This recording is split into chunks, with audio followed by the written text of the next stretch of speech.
ꯑꯩꯅ ꯄꯥꯝꯖꯔꯤꯕ ꯄꯣꯠ ꯑꯩ ꯄꯥꯝꯖꯩ ꯑꯩꯒꯤꯕꯨ ꯏꯆꯥ ꯍꯥꯠꯄꯗꯣ ꯃꯗꯨ ꯈꯪꯍꯟꯕ ꯑꯩꯒꯤ ꯈꯨꯠꯇ ꯁꯤꯟꯅꯕꯤꯕ ꯑꯩ ꯃꯣꯏ ꯌꯥꯝ ꯋꯥꯅ ꯆꯥꯎꯔꯕ ꯊꯥꯛꯂꯛꯏ ꯃꯣꯏ 3 4 ꯄꯣꯛꯏꯏꯃꯥꯅ ꯇꯧꯗꯩ ꯅꯨꯄꯤ 3 nupa mo umamaga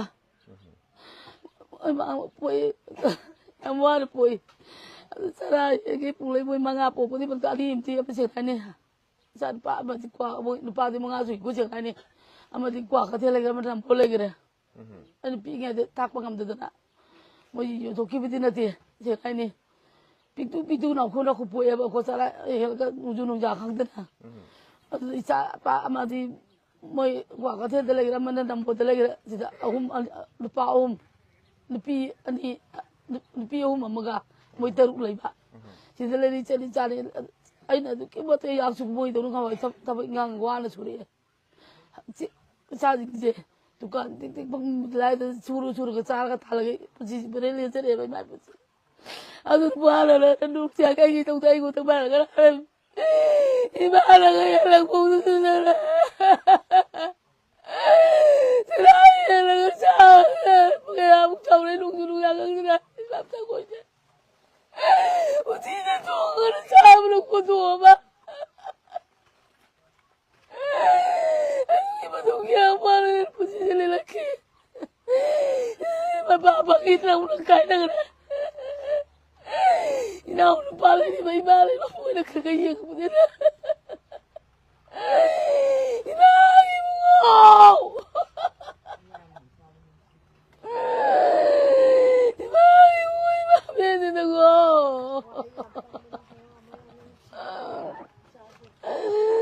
Ay, bukan saya baru jadi.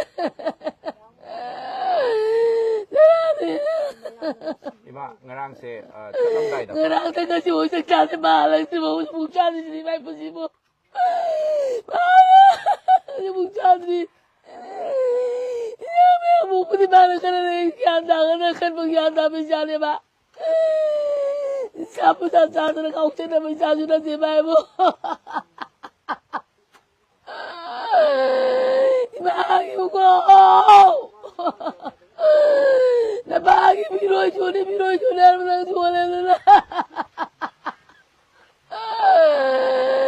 Bagi malu lawa.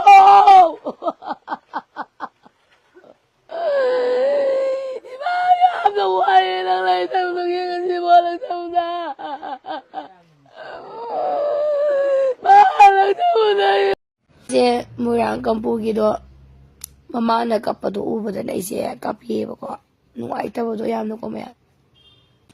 Nanti aku Manipur se tahu isi kaino ba isi ko haksang sungam de bako do murang kampung gi kappa tu ura ba ima mama macam na teng thapa do. Mama na teng thapa do nui ura ba natra.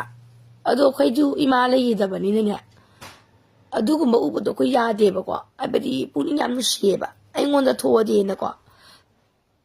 Wana thabum daran na puraga po ini. Mama tu nama sadu ya sadu dah hingi ne ba. Ay ibung sina phone tauram bane. Ay noi na ibung do warau re na. Ay di ibung mayam re na. Koi Manipur gizo.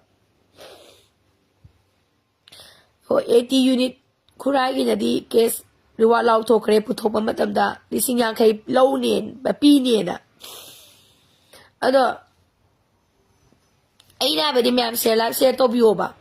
Ay koi se kira ka sumle di ya roi ba. Ako'y sum kira ka le di sungaya roi ba koi praja zembra. Ako'y praja se kira ka le di sungaya roi ba. Sum no mo na henzala ka ne ba. Sakang da ba ina. Kay sana ri kaya ba ni da mo na kulay de pa sakang da ba kara na kulay pa sa laga mo na kusira si tawya bra ba. Ano naman ni Pudala iba party sinaw sina akan ba section pire ba malobby raga warning akan ba section pire ba malobby raga adu ba senary ba singdo athu ba matam da puthok piyo ba ang waraw re ba ko ita singna ay agi sa da ya de thak da ya de hin nari ba punsi mai je hinga ga de loina ba sokna ra kan ni ba ko masen do khanga ba to isi kai no to ning ko si to da na angam to da na khulai pa ba gi namada haraga sakang da ba ne ya bra ba Asing na lay zari ba mayabo amuba kali do le magtay raga lay reba. ไอ้คุยประจานะอดูตาเนี่ยบ่าไอ้คุยเกี่ยมปามซาเดบ่าไอ้คุยไม่อีมาสิกิมาคุตสีดูชกพอดียังนะบ่กิมาคุตสีบันเนี่ยน้อยอันตาปามเดี๋ยวน้อยนั่นสักครู่เองนะด้วยสักครั้งแต่บัดด้วยครานั้นพี่อ่างบุษหาป้าพี่ต้องใครมาแล้วกี่ตอนนักคุยปาตับนักการีโน่นักคุยขยับผู้ยามเสียงเดลัยบ้าปาร์ตี้โน่อะไรเช่นเดียวกันโน่การบ้าปาร์ตี้ที่มาขาดบินได้เวลากูฟิวเวลาก็เลยบ้าโน่บิที่โมบิตาบานเวลาก็เลยบ้าโน่สีดูชกพอดีไอ้คุยยังนะบ่กิมาคุตสลักตามกะสาสดีรวยตรงนั้นสลักตามกะสีกิมันเนี่ยนะไปเย่บ่แกไม่ได้เดสร์การสุแกได้เดเลยดีบ่าปาร์ตี้เนี่ย political party สุแกไม่ได้เดกันน้ำตาทัศน์เดประชาชนเนี่ยบ่กินอะไรงานบ่ต้องทำเตะบ่ด้วยเนี่ยเลยด้วยเนี่ยสักครั้งแต่บ่ด้วยขนาดนั้นด้วยเนี่ยบ่กินวันเนี่ยปีศาจที่เกิดขึ้นตั้มทีบ่หน่อยคุกกี้की शादी से तब जी बा ननाओ पानी नरेम खा की नी अंगांग नी को खितंग तो सु हालम दाई कपम दाई दा खलवाय बदी दा खितंग तो सु खलवा बा नरेम खा की ननाओ पावर मयाए बा अदुगी वाखल थमोई लेत्रे कोई रम द मैतै मसेदा कोई तसेंग न तल्ले बा Daging one day hayrak ka di ba? Iba-ibig ba? Nabasal-basal na. Tuhoy. Noy chatping ro. Apat na labi na noy na. Ano hayrak pa bikom na naman noy na gaya ito? Ano na? Makikita lang na saba. Party, ato pa party, at so pa party na ibang senda na mahuwa na lang, di ba? Matfo man ang kang nababi ang siyam tang roy chatping ro ba? Ako'y kay suhayza, roy ba? Ako'y kay suhayza, roy ba? Kanga ba, ako'y kay suhayza, roy ba na ko'y da? Tara luwa laga lay, di ba? Kulay ba isa laga? Halaki, di ba? Taza wa ina ise. Dai, bagi di warang bina ba nilay? Kakasugo ba, di warang bina ba lay trabahalag ka, di ba, prasada? Prasa, ako'y kiti warang bina ba yam lay ba? Sugo ba, panda ba? Bahiksi kiti warang bina ba lay tabra ba? Ba? Bahik ka na doon, loy, gano'n siya bigro ba? Tasing na doon siya bigro ba? Ay ko'y kaya ba isa, roy ba? Ay ko'y kaya ba isa, roy ba? Mahika na tuloy siya at bigro ba? Ko'y ipo-ipo na tasa ba? No mag-ipoy. Tambagam trebe siya. Suka mga mag-trebe. Tamda, doon sa mata tolog to. Tonglay ko ba yan? Tonglo ba? Adu topangam dito din niya. Adu na siya na rin mabito. Manipunan na iba party ko di mang na. Tigat pinaga. Matikchapat siya na pibido na. Justice pangan biyo ba? Kaligumba matutulog na mataraga di para na waraw lang ka na ba siya no man na maging masiging ka lang ka di ba no man na maging masiging ka lang ka di ba ay na sumamamamang dito mahay to di ba ay mga na sa luisi akan na rin singoy si wato na wanga di kwang na pandeg pa ni nga sitaw ni ba tabag ko di ba mayong na di ba para isingi mating akta na kagda ay amba sagon na galaban na trabe ni da ay yaba mi khala lay na inapan to ba yade hay ra ba ne ba si ma'am say hay ba hay ra ba ne ba si wa ma'am say to lai ne ba si no mage ada ai koi ma se ne ba tong na ri se si ma ma'am masa de gi hakchin na lâu da ba na hong sik ti maral lay ta ba ha la su kanam kem ta hai na rak ti se si chumma ba wa fam ne ba se nungai te ba mama do na kapado ba da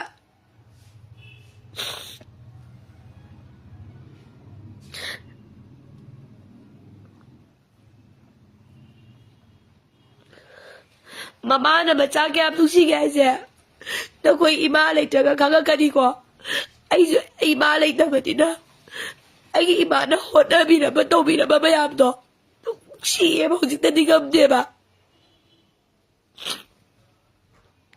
hai di ba sakang na ba na koi ki di na ba lai ta ba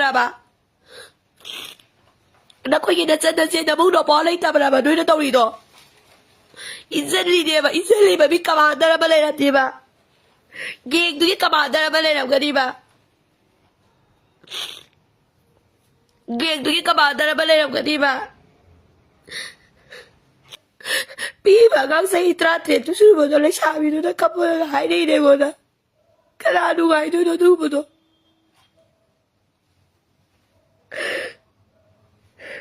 I coxy. Why did I have that? I go the top of the table.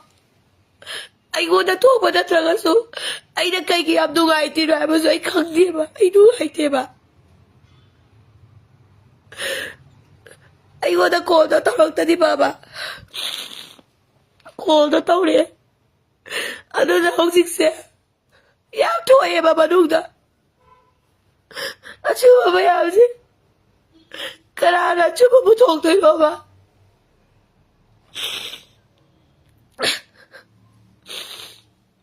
Plani the do the drama to all I never saw six. Missy Peters, I need to eh. Bini na du lali, bini na du chubi, mana du tawi na du tu olay na. Du ini, wata ba na ba? Bini basa to na ba basa kasaw walam di. How sila likim na lang di ba na sorong lam jaw na? Sana ba dumiyoli? Kanano ay na naman din na.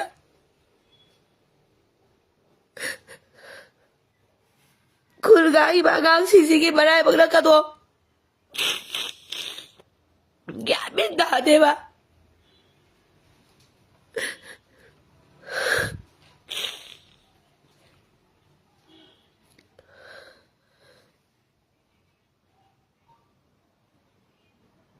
Yes. Sabi kaya nag-gamit na, tapos basa, pituk pagi. Awa ba? How's it today? Masa izan mangal laga dubi do pregnant hoile du pa the lord crede thaga dauri me am do loire bani pu loire bai tei loire praza me kya sui bade di warak pi da badi ma'am lai tro asi ho bando mai pai ba sakak da basi ki warak pi da badi karano ba thaza de Manipur Sarkar Police Department thaza de praza na thaza ba lai te Police Department da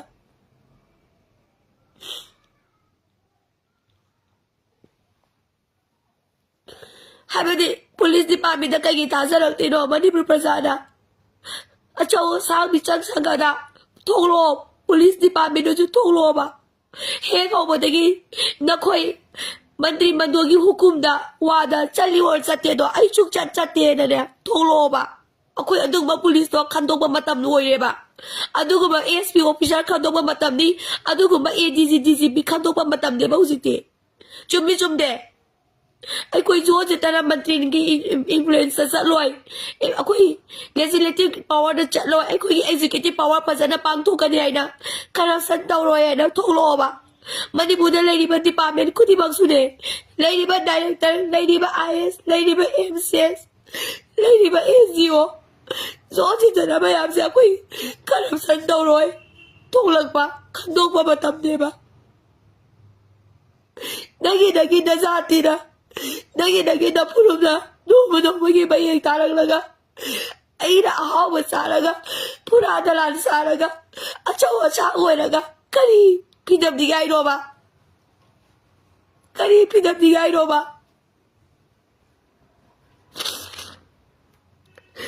Ay ram ke ko. One day achawa lang sa mawali. Achawa lang sa mawali ko. How's achawa lang sa mawali. Ako'y masin, kiway malang sa. Achawa lang sa mawali ay masinay hayram kay bang sa na. Iba siya na itik to naman diba? Iba na yung tawin ito di ko. Ano? Yaroy ba? Wakal kitang kandara nga. Kaino ay ba no? Kanada rin ba? Kung iba siya yaroy ba? Executive Department moli, Police Department moli, Sarcasm moli, Department ko di ba so moli ba? Education Department so moli.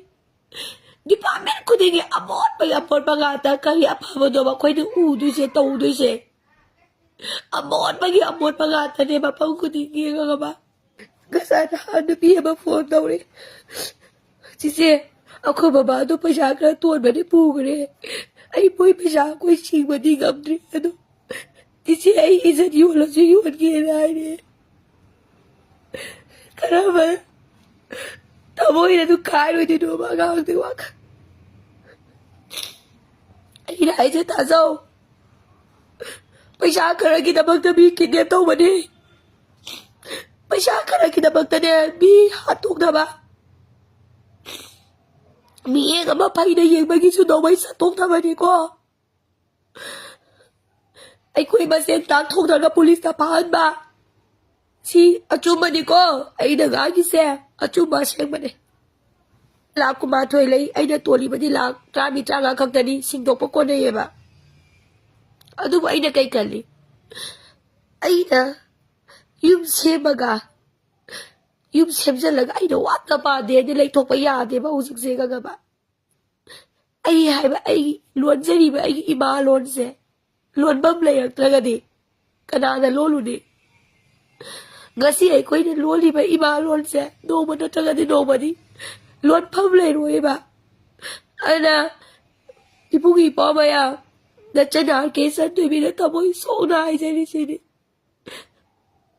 ai kia gì ba aku itu sih kaki aku ikan apa sana tu ya boko aduh tu dah syukur ba pasal kerana kita magda bikit dia tahu ba pasal kerana kita magkis kerana kita magda biwa dah kia kang bibi ba sakang dah ba hai raga manan pasal nanti kita tu tanah mi hali ba puna makse acuba sih mai ubi paulai bilang tadi please what don't you talk me over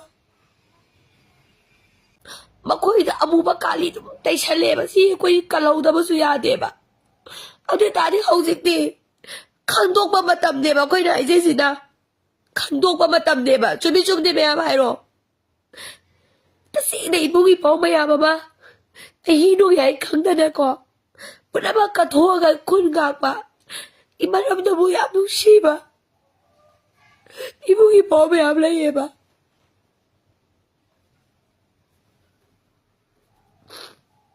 hai đi bà bây giờ su abu bakali sum tay chale ta sa rakte ta sa ba se sum bang thai de ba adoi ta di koi prasai koi la ni na karana chubano karana sing bano karana huran bano karana sajana bano khandok ba matam de ba usik ni sing na du khandok ba matam de ba tasing na asing ba kaya gidi ay ko'y tauna pa na leke ba kasi sulepi ba ko'y asing ba ibu ipo ba ya gida magtadi praza ay ko'y tauna pa na lepi ba ano mo siyang na ba maya ba tulak pa siya sisi na ko'y badiga pahalle ba kung sisi ka ba ay ko'y na tawag siya si pang sige chay na pang na ba ginano katari ba kung sisi nung si may himal na sunya waraw ba di ko ai na yam nuksijaba mino na niya. Kapag ko'y napatulog na mamatang na yam waraw ba niya ba? Zini na nuksiba ibong ipo may amlay ni may ko'y ko. Zini ay malam sina. Ay ko'y ataw ba taw na pa ba ibong ipo may amlay ni ba? Mako'y na su ay ko'y na amo mo. Waraw ba? Waraw ba di? Itsan na ko'y ningjang bilang trera. Mo'y na su waraw ba ko'y na? Ako'y nasumoy na waraw ba? Sumay na su waraw na galay na lang di. Ako'y kapay na lingsin ba na katoy no ba?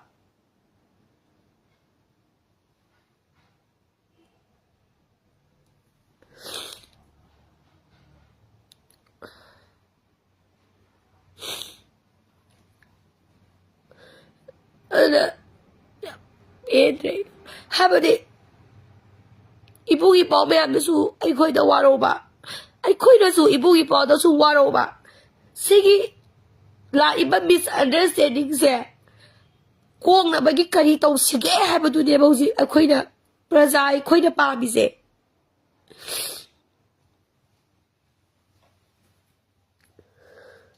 Katok pa kaangkan ba? adu mathau taiyeba chumi go me adu natabada ningtam yawolgin nama lauraga or ngam khinga koda nama lauraga nisha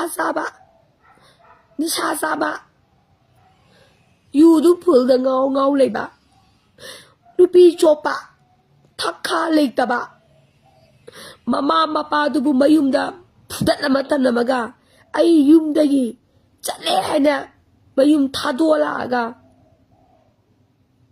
khulai pairaga kun ngaksanaba asigum mayam hengalak pananeba ngasi hengaleba singna ai hairoi adubu yaurumbasu yai mayumdana mama mapa se phudi amaba thakal mama mapa dabu phuba ngamba nupanabu sama sabagi maramdam kidama kari aphapa thabak tawrakadoiroba aina nangna khangasu mana yauru tim maduda aikoina madu yahonganu haiba yaba nateba ayoina kapaga kayakani ba chumi chumde haibirone adubu ainadi madu tukachayeba hangoyeba masanta baneba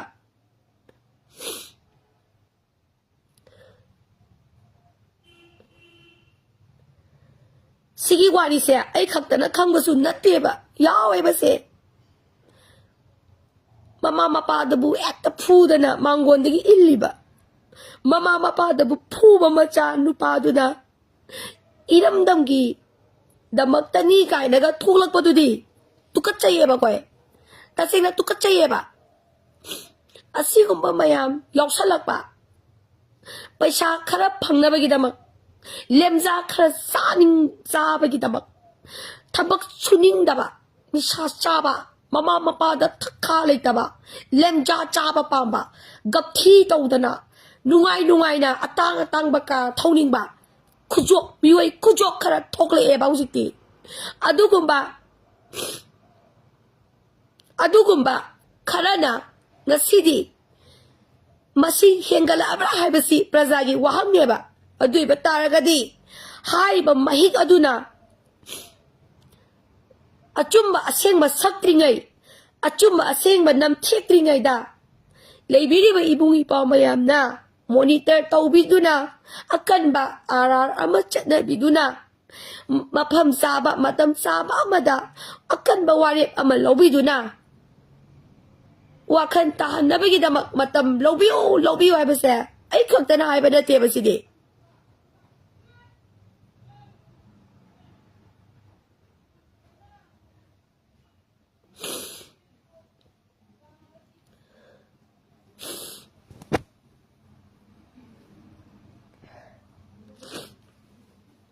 duga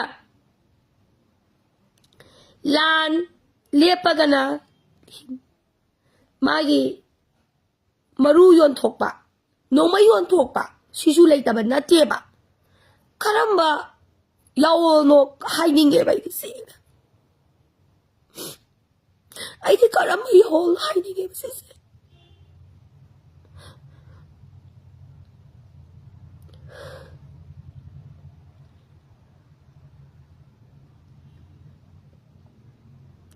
si nganguraga aibu yeknabu oin ubigani ba khangaba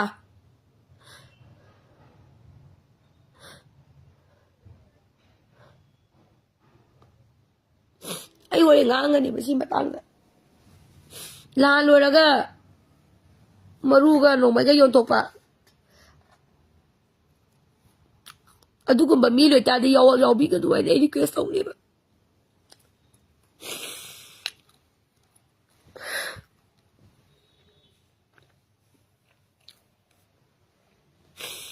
lanje nomai kapa se lepedana aduga nomai ga maruga yontopa aduma mi lerga di yawi ga no any request tawniba ai sin ai sin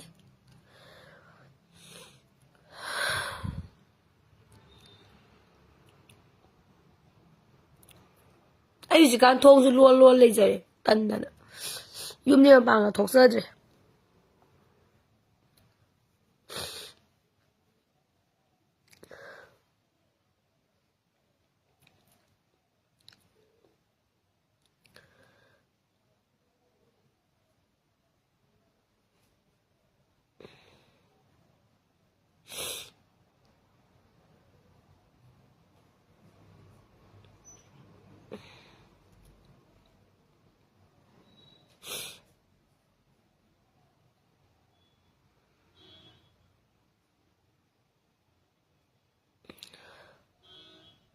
ꯑꯩ ꯌꯥꯝ ꯋꯥꯔꯦ ꯃꯌꯥꯝ live ꯂꯣꯏꯁꯜꯂꯒꯦ ꯑꯩ ꯀꯣꯛ ꯌꯥꯝ ꯆꯤꯛꯑꯦ ꯀꯣ ꯑꯩ ꯍꯥꯏꯅꯤꯀꯣ ꯀꯣ ꯌꯥꯋꯣꯜ ꯂꯥꯟꯃꯤꯅꯤꯅꯦ ꯍꯥꯏꯔꯒ ꯀꯣ ꯃꯤꯡꯗꯤ ꯊꯣꯛꯑꯒ ꯀꯣ ꯂꯣꯏꯅꯃꯛꯀꯤ ꯋꯥ ꯅꯠꯇꯦ ꯑꯁꯤ ꯑꯩꯅ ꯁꯤ ꯍꯥꯏꯔꯦꯅ ꯅꯣꯏ ꯂꯣꯏꯅꯃꯛ ꯄꯥꯟꯅꯤ ꯍꯥꯏꯕꯒꯤ ꯋꯥꯐꯝꯁꯨ ꯂꯩꯇꯦ ꯑꯩꯅ ꯍꯥꯏꯗꯣꯏꯁꯦ ꯂꯥꯟ ꯂꯦꯞꯄꯒ ꯃꯈꯣꯟ ꯅꯣꯡꯃꯩ ꯃꯈꯣꯟ ꯊꯣꯛꯇ꯭ꯔꯒ ꯃꯔꯨ ꯑꯃꯗꯤ ꯅꯣꯡꯃꯩ ꯌꯣꯟꯊꯣꯛꯀꯅꯤꯅ ꯈꯟꯕꯤꯕ ꯃꯤꯑꯣꯏꯁꯤꯡꯅ ꯌꯥꯋꯣꯜ ꯂꯥꯟꯃꯤꯗ ꯌꯥꯎꯕꯤꯒꯅꯣ ꯍꯥꯏꯅ ꯁ꯭ꯇꯦꯇꯁ ꯊꯥꯒꯠꯆꯒꯦꯕ ꯑꯗꯨꯒ ꯑꯩꯗꯤꯀꯣ ꯃꯇꯨꯡꯗꯒꯅꯦ ꯍꯥꯟꯅꯗꯤ ꯈꯪꯕꯨꯗꯤ ꯈꯔ ꯃꯌꯥꯝ ꯈꯪꯈ꯭ꯔꯦ ꯑꯩ ꯀꯩꯝ ꯍꯥꯏꯍꯧꯗ꯭ꯔꯦ ꯍꯟꯗꯛ ꯍꯦꯛ ꯈꯪꯉꯕ ꯑꯩ ꯁꯕꯥꯛ ꯐꯥꯒꯠꯂꯛꯀꯅꯤ ꯃꯌꯥꯝ ꯑꯩ ꯁꯕꯥꯛ ꯐꯥꯒꯠꯂꯛꯀꯅꯤꯀꯣ ꯑꯩꯗꯤ ꯁꯕꯥꯛ ꯐꯥꯒꯠꯂꯛꯀꯅꯤ ꯋꯥꯔꯧ ꯌꯥꯗꯦ ꯑꯩꯗꯤ ꯁꯕꯥꯛ ꯐꯥꯒꯠꯂꯛꯀꯅꯤꯀꯣ ꯋꯥꯔꯧ ꯌꯥꯗꯦ ꯂꯣꯏꯁꯜꯂꯒꯦ